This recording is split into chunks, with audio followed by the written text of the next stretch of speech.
rakkoo baqattoota Oromoo addunyaa irra jiran iyyaafate furmaata barbaaduuf kan dhalate rakkoo ilmaan Oromoo addunyaatti lallabuuf bara 2015 biyya Masiritti afaan Arabaatiin dhawwaaquu eegale. Sagalee akka rasaasaatiin warra dhugaa Oromoo jibburaasaa rakkoo ilmaan Oromoo addunyaatti tasaasaa bara 2016 keessa muummee ministeera biyya Masiriin Dr. Isaam Al-Sharaaf Arkaa walgahii gaazexeessota gamtaa Afrikaa irratti Naayil Awwaardii kan fudhate badhaasa.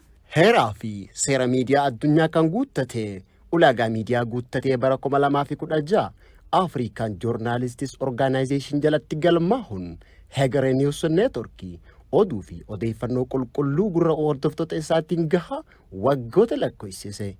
Barsiisaa, buhaarsaa, odeeffannoo wayitaawaaf qulqulluun kan babal'oomsu.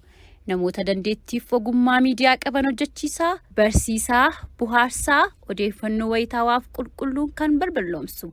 Namoota dandeettii fi ogummaa miidiyaa qaban hojjechiisaa kan muuxachiisu. Hegeree News Network. Maarree kana qofa dhaabbattoota daldala adda addaatii fi oomishaawwan keessan gabaaf beeksisuun tajaajilamtoota walli barsiisu. HNN hanqina gama miidiyaa walabaatiin jiru furuuf kan carraaqu.